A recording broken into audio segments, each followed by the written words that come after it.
Assalamualaikum warahmatullahi wabarakatuh. Saya Muhammad Fatur Rahman, NIM 185201091. Kali ini saya akan mereview jurnal tentang analisa ekonomi proyek pada pembangunan Palangkaraya Mall. Oke, kali ini kita membahas abstrak.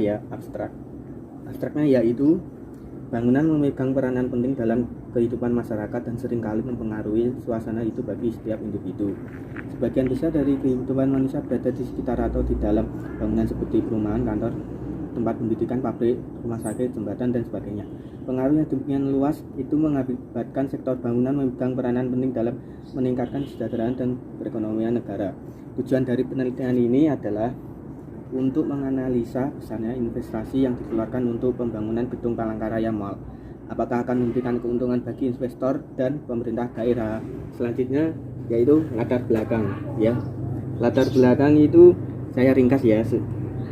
Sejak dibangunnya Palangkaraya Mall sangat mendukung perekonomian dan kesejahteraan masyarakat di sekitar pusat perbelanjaan tersebut. Pertumbuhan perekonomian masyarakat semakin membaik, meningkatkan produktivitas lahan, membuka lapangan kerja baru, sehingga pengangguran berkurang. Dan masih banyak lagi dampak positif yang dirasakan. Adapun dampak negatif yang dirasakan adalah menurunnya kualitas budaya, kenyamanan, dan keamanan. Selanjutnya yaitu subjek penelitian. Subjek penelitian ini adalah koleksi data, merupakan tahapan dalam proses penelitian yang penting karena hanya dengan mendapatkan data yang tepat maka proses penelitian akan berlangsung sampai mendapatkan jawaban dari perumusan masalah yang sudah ditetapkan. Adapun pada penelitian ini jenis data yang digunakan adalah data primer dan sekunder. Data primer adalah data yang berasal dari sumber asli atau pertama. Data ini tidak tersedia dalam bentuk terkomplikasi atau dalam bentuk file-file. Data-data primer pada penelitian ini diperoleh melalui wawancara dan pengamatan, sedangkan data sekunder merupakan data yang sudah tersedia sehingga tinggal mencari dan mengumpulkannya. Data-data sekunder pada penelitian ini didapatkan dari buku-buku literatur dan dokumen resmi yang berhubungan penelitian. Kemudian sumber data diperoleh dari lapangan dengan wawancara, pengamatan, dan dokumen resmi. Sumber data dalam penelitian ini dilakukan dengan mendapatkan informasi langsung melalui wawancara dengan pelaksana paket pembangunan jalan lingkar luar kota Palangkaraya.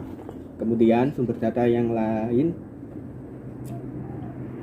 diperoleh dengan pengamatan langsung di lapangan dengan mencatat kondisi yang sebenarnya dan berusaha mendapatkan dokumen resmi yang terkait dengan penelitian. Lanjut, metode penelitian. Metode yang digunakan dalam penelitian ini yaitu 1. Metode Net Present Value atau NPV, 2. Metode Annual Equivalent atau EE, 3. Metode Internal Rate of Return atau IRR, 4. Metode Benefit Cost Ratio atau BCR, dan yang terakhir yaitu metode Payback Period PPP. Oke, lanjut, next, manipulasi, yaitu penelitian melakukan peneliti dengan 1.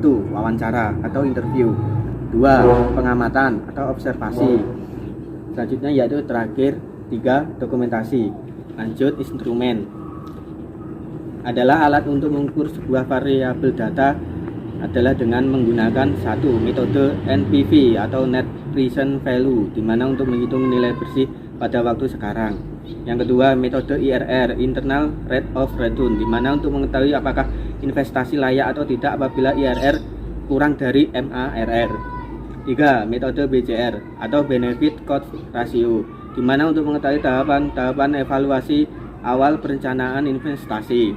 Yang keempat, terakhir, metode PBB atau Payback Period, di mana untuk mengetahui seberapa lama investasi akan dapat dikembalikan saat terjadinya kondisi pulang pokok.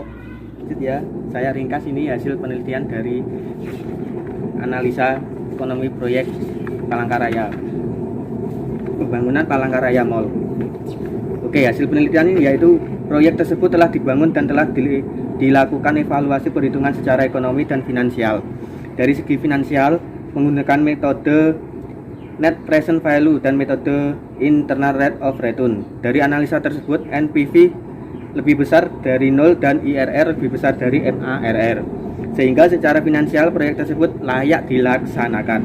Secara ekonomi menggunakan metode Benefit Cost Ratio atau BCR dan metode Payback Period atau PBB. Dari analisa tersebut, BCR lebih besar dari 1 dan PBB didapat nilai K sama dengan 6,69 tahun kurang dari N sama dengan 40 tahun, sehingga secara ekonomi proyek tersebut layak dan sangat menguntungkan. Dari hasil perhitungan yang ada, biaya pembangunan dalam waktu hampir 7 tahun akan break even point, dan ini sangat menguntungkan bagi investor, sehingga dengan sisa umur bangunan adalah keuntungan bagi investor, dan karena tanah yang digunakan adalah tanah milik pemerintah daerah provinsi, maka setelah habis masa pinjam 40 tahun akan dikembalikan kepada pemerintah provinsi beserta bangunannya. Hal ini pun menjadi keuntungan bagi pemerintah daerah. Sejak dibangunnya Palangkaraya Mall sangat mendukung perekonomian dan kesejahteraan masyarakat di sekitar pusat pembelanjaan tersebut. Pertumbuhan ekonomi masyarakat semakin membaik, meningkatkan produktivitas lahan, membuka lapangan kerja baru sehingga pengangguran berkurang, dan banyak lagi dampak positif yang dirasakan. Adapun dampak negatif yang dirasakan adalah menurunnya kualitas budaya serta kenyamanan dan keamanan. Untuk itu disarankan bangunan yang ada sudah cukup memadai, sebaiknya perlu didukung dengan fasilitas dan pelayanan yang baik. Sebaiknya parkir diatur sedemikian rupa sehingga pengunjung merasa nyaman dan tidak was-was saat meninggalkan kendaraan di tempat parkir. Kemudian kekuatan penelitian. Kekuatan penelitian ini adalah pada bagian metode yang digunakan dalam penelitian sebanyak 5 metode, sehingga lebih kuat dan lebih mengerti untuk menganalisa ekonomi proyek pada pembangunan Palangkaraya Mall tersebut. Oke, next, dan yang terakhir yaitu kelemahan penelitian. Kelemahan penelitian ini adalah peneliti lupa tidak melakukan metode penelitian, yaitu dengan metode annual equivalent atau AE. Padahal di jurnal tersebut peneliti mencantumkan metode annual equivalent, sehingga menurut kami hal tersebut menjadi kelemahan dari penelitian tersebut. Oke, sekian, terima kasih dari review jurnal kami. Wassalamualaikum warahmatullahi wabarakatuh.